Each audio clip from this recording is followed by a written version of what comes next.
in the spirit of the fact that SSBM rank for the summer is being released, it's actually really interesting to hear the discussion that's on social media. My friends and I have gone into a lot of debates on who we really think are the top performers of 2015. But I just want to just address something really quick, and I think it's a common fallacy that many people fall into. It's the idea that placements are everything.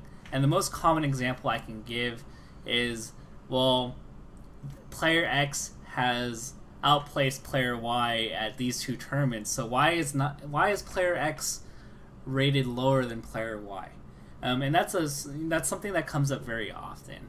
And the reason why is pretty simple. Placements aren't everything. And bracket luck is actually a big thing, especially when you get a really large tournament where it's bracket pools into a large bracket. So essentially, like, the whole tournament is a double elimination bracket, but variance plays a very large role. Where at one tournament, if you roll and you get a bunch of favorable matchups, you can easily creep into the into 25th or 17th without being necessarily that good. Whereas if you flip the roles and you get a different bracket, you could get like 129th, and that's a variance that really occurs very often, especially even at the very top level, where getting top 8 could really mean that you avoided the 3 matchups that you were absolutely dreading. One of the common examples that people bring up, especially for 2015, is, well, PPMD got 3rd and 1st at Apex and Evo, so why doesn't he get at least 2nd? Because 3 plus 1 is 4, and you divide that by 2, and that equals 2, so he should be at least 2nd best. That's a very common argument that I've heard a lot, just through my observation. And not to nail PP, but like one of the examples I like to give is like the replacement theory. So if you replace the player with somebody else that's like roughly the same skill level, would they have done better or worse than the player at hand? So when I look at PPMD's bracket, at Evo, for example, I think his Apex performance was phenomenal. I'm not going to discredit that. But when I look at his Evo 2015 bracket, he beat SFAT 2-1. And then instead of playing Axe, he plays Hugo in a very close nail-biting set, barely wins 2-1. Okay, so pretty good wins. And then in top 8, he beats Plup, but he has, controller issues, and I don't think he was really playing at his best. I know those are John's, but that's like the fact of the matter. But then he gets swept by Armada, and then he gets swept by Hungrybox.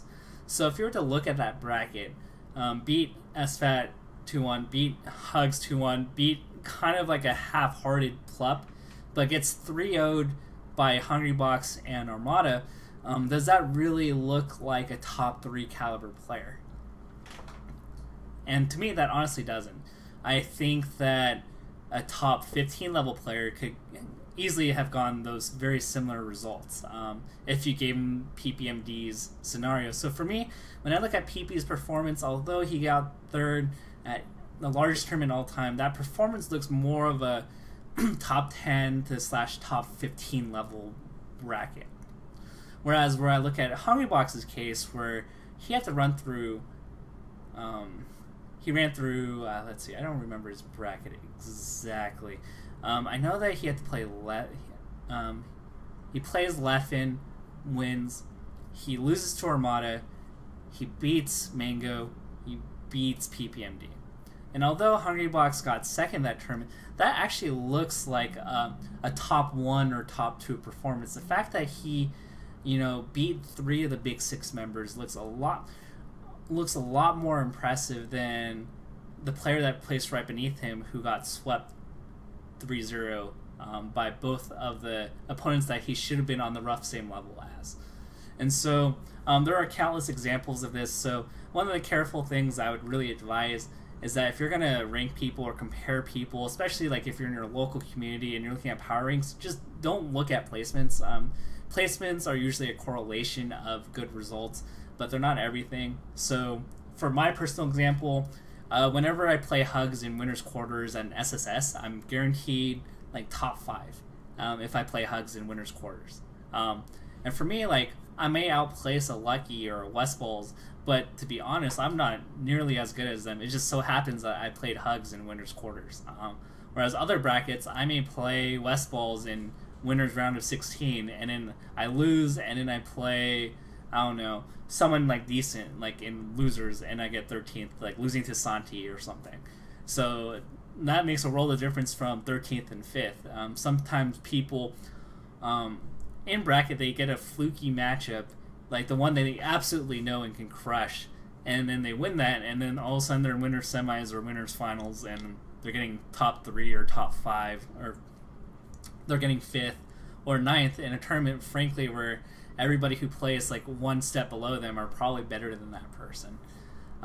So I'm not trying to throw salt at anybody, but just overall, if you want to consider evaluating players, look at who they beat and who they lose to, as opposed to just looking at their final result and saying that, oh, because you got 3rd in this tournament, you are definitely top 3.